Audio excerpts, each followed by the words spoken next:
La politique de la ville désigne la politique mise en place par les pouvoirs publics afin de revaloriser les zones urbaines en difficulté et réduire les inégalités entre les territoires. L'accumulation de leurs difficultés sociales, économiques et environnementales met en cause la cohésion sociale de notre pays. Il faut donc agir sur tous les leviers, d'où une grande diversité d'interventions. Dans les contrats urbains de cohésion sociale, le mot le plus important, c'est cohésion. C'est permettre justement d'intervenir dans des endroits où, a priori, on a laissé abandonner. On a laissé abandonner les gens, les quartiers, et c'est de mettre des politiques publiques volontaristes, originales et innovantes. C'est un gros travail en amont, un gros travail en action, mais aussi demain, nous devons reconstruire ce contrat ville et nous aurons bien sûr à interpeller l'État, à interpeller les communes, à interpeller surtout les habitants qui doivent être au cœur de nos problématiques. L'objectif de ce reportage est de faire connaître et de rendre identifiable à chacun la politique de la ville, au travers des actions menées sur ces 7 dernières années. La politique de la ville est centrée sur 4 quartiers urbains identifiés comme prioritaires. Forgnolé, Saint-Pierre-Centre-Ville, Beaumarais, Haute-Commune à Marcq. Ce sont en moyenne 80 opérations qui ont été mises en œuvre chaque année. L'ensemble des actions représente au total un budget moyen de 2 millions d'euros par an. Ces 2 millions d'euros par an sont financés essentiellement par Cap Calaisis, les villes et l'État. Une quarantaine d'opérateurs différents portent les actions chaque année, centres sociaux, associations de quartier, associations professionnelles et bien évidemment Cap Calaisis, les villes de Calais et de Marcq.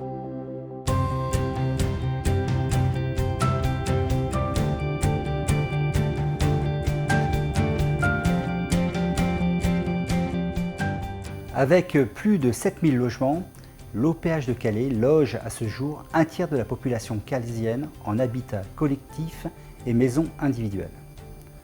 En termes de construction, nous participons activement aux opérations de renouvellement urbain avec de nouveaux quartiers. 646 logements démolis pour 547 logements reconstruits. Nous assurons également l'entretien et la réhabilitation des quartiers plus anciens.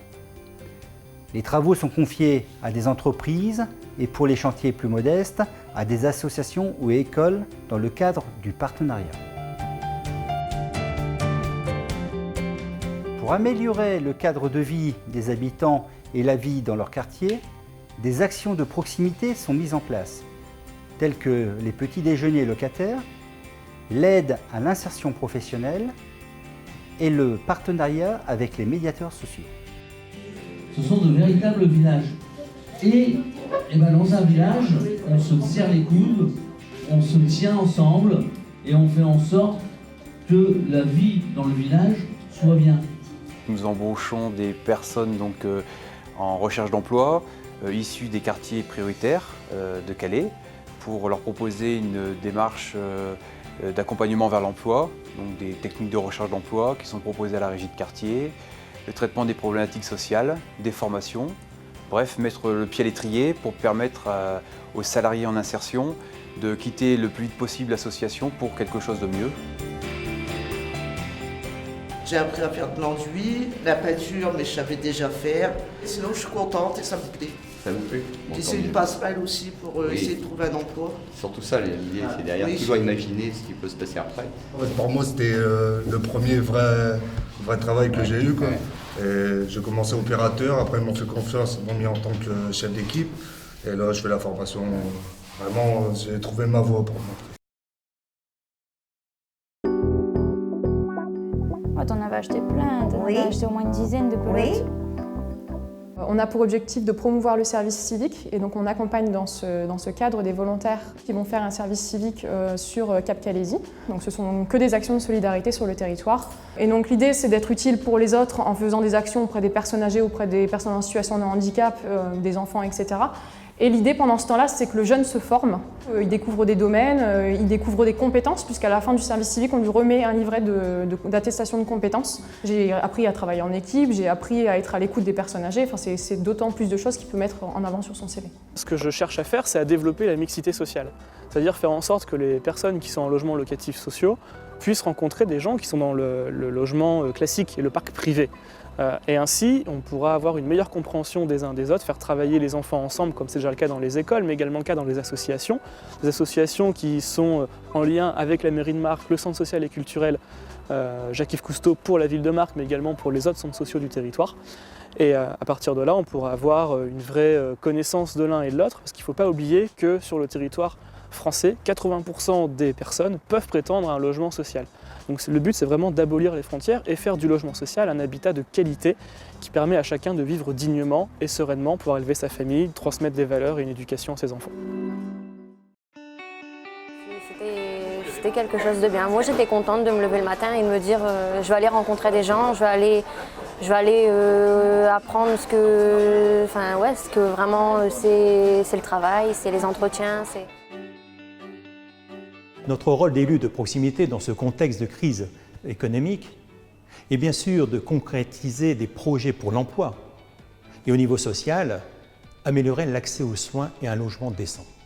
C'est aussi et surtout rendre à chacun dignité et confiance en soi en favorisant la solidarité par des actions de proximité, toujours avec l'objectif d'accompagner la personne jusqu'à son intégration effective au sein de la société.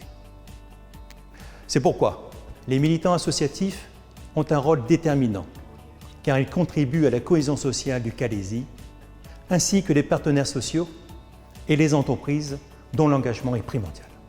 Des contrats qui s'est monté initialement pour 6 mois, qui peuvent être renouvelables.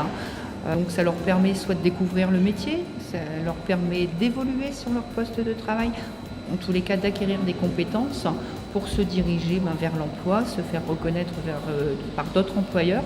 Le public jeune qui démarre dans la vie active n'est pas forcément embauché, qui n'a jamais travaillé, donc on leur sert de tremplin. Chaque année, la Maison de l'Emploi et de la Formation et le plan local d'insertion pour l'emploi combinent leur action pour l'accès à l'emploi avec des projets innovants. Le PLI a diffusé en 2012 un DVD « Profession bâtiment sur le Calaisis ». Il donne un véritable coup de projecteur sur les métiers et les entreprises du bâtiment avec l'avis de professionnels afin de connaître les problématiques de recrutement. J'aimerais ajouter qu'il existe de réelles opportunités d'emploi au sein d'entreprises locales et qu'il est nécessaire pour des structures comme la MEF et le PLI de persévérer dans leurs engagements sur le Calaisis. Sur les 7 dernières années, Cap Calaisis a soutenu financièrement plus de 50 opérations du volet emploi du contrat urbain de cohésion sociale. De l'idée de départ à la concrétisation du projet, en passant par l'aide à l'écriture des dossiers et leur validation finale, Cap Calaisis accompagne ainsi les acteurs de terrain qui interviennent au plus près des habitants. Développer l'emploi, c'est par exemple rénover les quartiers en faisant travailler les habitants qui y résident. Soutenir la formation et l'insertion sociale, aider les futurs créateurs d'entreprises ou encore développer l'économie sociale et solidaire. C'est aussi préparer l'avenir à travers des dispositifs innovants comme l'allocation réussite étudiante et la bourse de la vocation. On a travaillé plus spécifiquement jusqu'aujourd'hui sur des formations liées à l'estime de soi, la connaissance de soi, sur l'importance des mots, de la voix, du regard, des attitudes, de la gestuelle, des codes vestimentaires. Permettre aux jeunes en fait de pouvoir valoriser son parcours devant un employeur et le préparer aux entretiens. On a voulu continuer parce qu'on se sentait bien, on se levait le matin, on se disait on va faire quelque chose. Un mois après, hop, on nous propose tout de suite le contrat, une chose qu'on n'aurait jamais imaginée. C'est essentiel d'être accompagné quand on est jeune, demandeur d'emploi, dans un contexte économique difficile. On a besoin d'être aidé, on a besoin de reprendre confiance en soi surtout.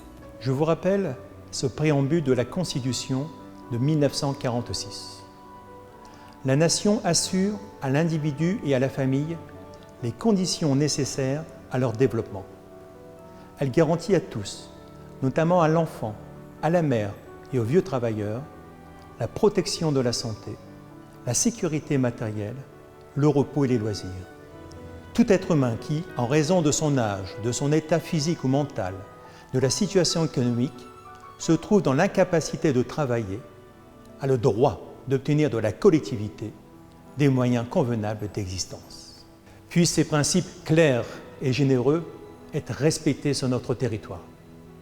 Je m'y engage.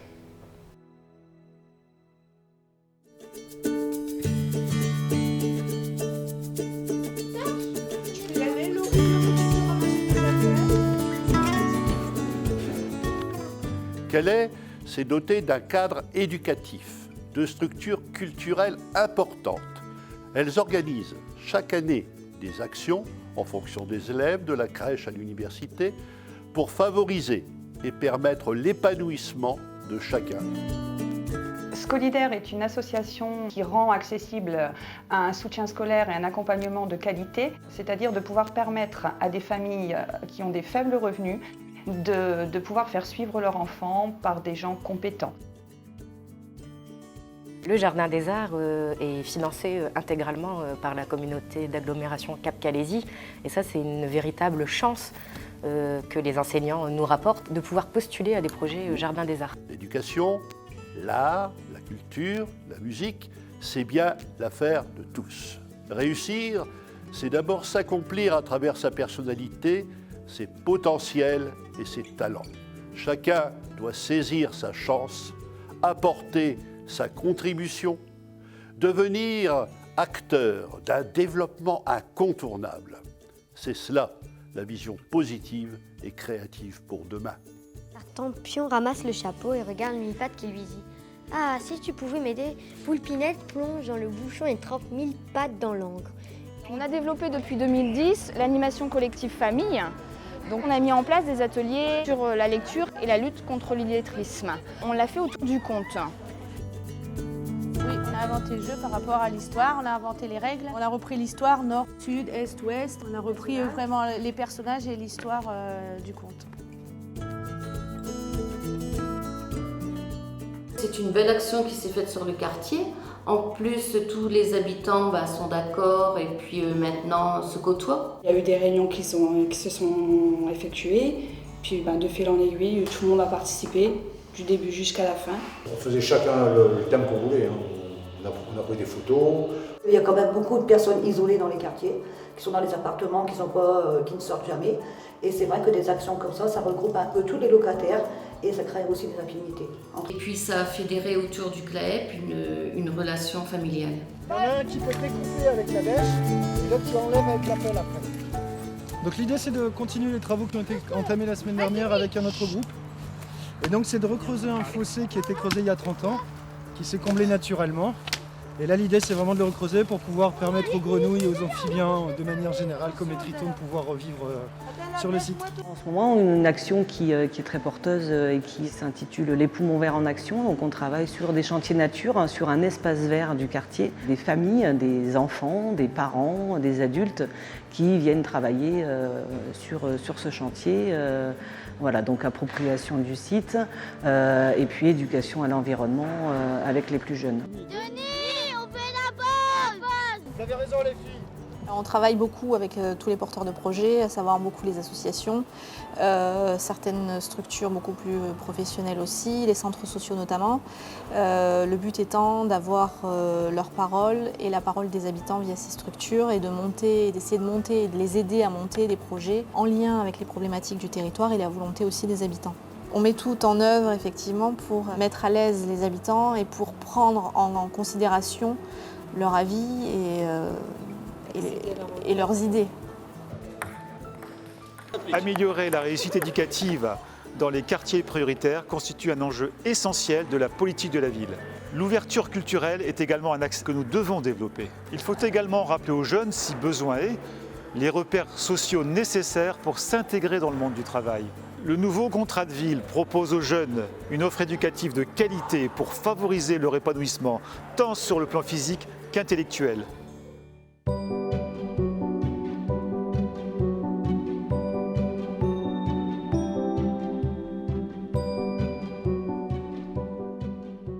Cap-Calaisie mène différentes actions de prévention en milieu scolaire, telles que banalisation des violences, citoyenneté ou encore tribunal virtuel.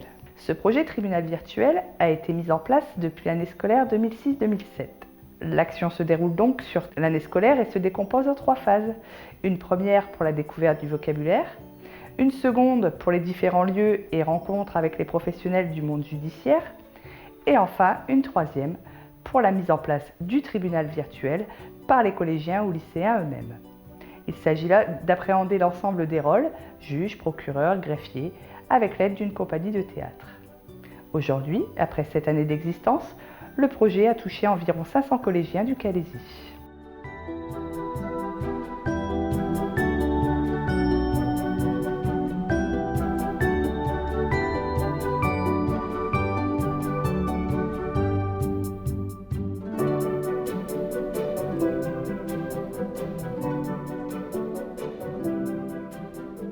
Voilà.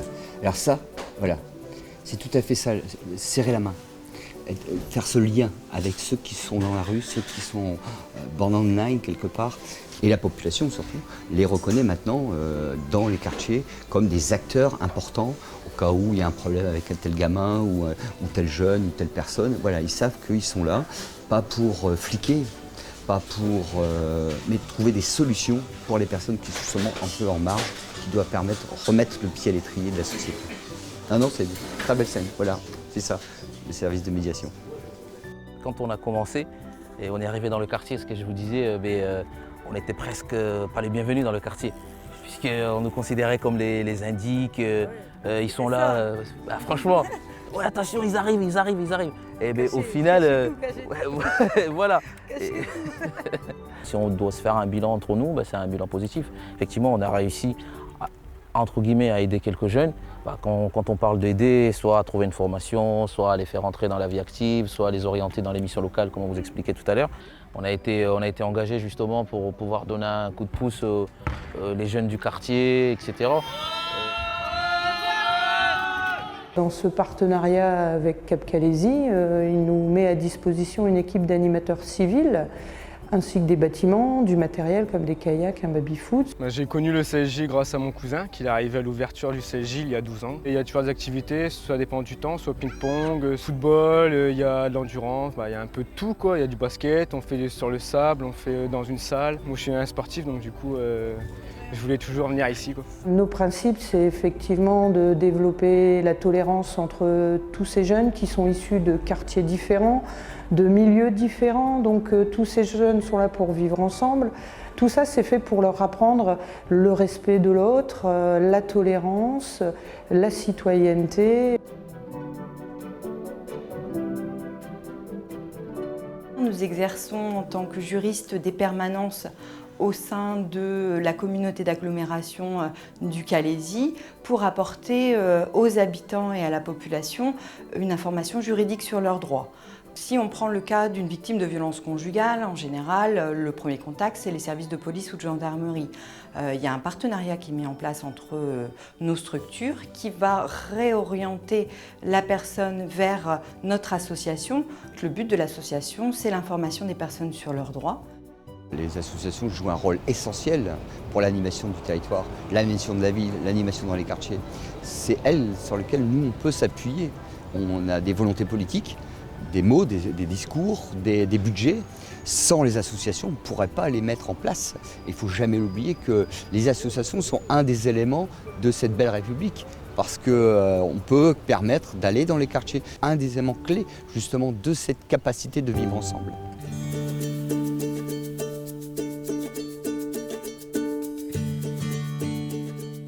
La santé est un facteur déterminant du développement local et de la lutte pour l'égalité des chances. L'objectif est de développer l'offre de soins en lien avec le programme territorial de santé. Le contrat urbain de cohésion sociale favorise ainsi de nombreuses opérations. Oh, qui mange des carottes normalement? Bah non, c'est vous. Une poire, donc je crois que c'est une demi-poire. Les zigolos sont des vecteurs de communication santé. Ils ont été créés en 2011 par nos soins avec l'aide du service communication de la ville. L'objectif de cette démarche est de rendre les Calaisiens acteurs de leur santé, et ce, au quotidien. Le monstre fait des trous sur les dents d'Amy avec une perceuse. Toutes les dents tombent. Amy se réveille en criant. Sa maman vient la voir et lui dit « Il fallait te brosser les dents ». Par l'intermédiaire des zigolos, les enfants s'identifient aux personnages humains. Quant aux parents, ils sont de plus en plus nombreux à s'investir dans les ateliers d'animation proposés par le service Promotion Santé. Ces ateliers visent à créer des outils complémentaires destinés à être utilisés, entre autres, dans les animations sur l'hygiène de vie et le bien-être.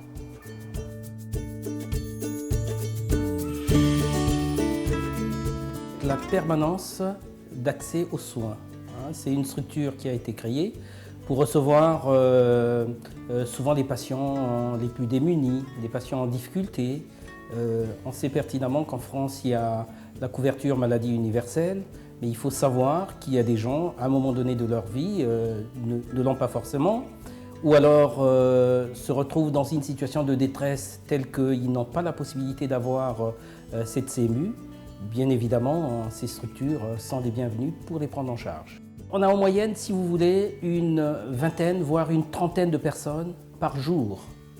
Je pense que dans le quartier où je suis, le quartier du Fort-Niollet, il y a un peu plus de 50% de personnes en CMU. Les médecins qui interviennent effectivement dans ces structures sont souvent des bénévoles, mais souvent même aidés par l'hôpital de temps en temps. Je donne 2 après-midi, voire 3 après-midi selon les périodes par mois pour aller à cette consultation-là.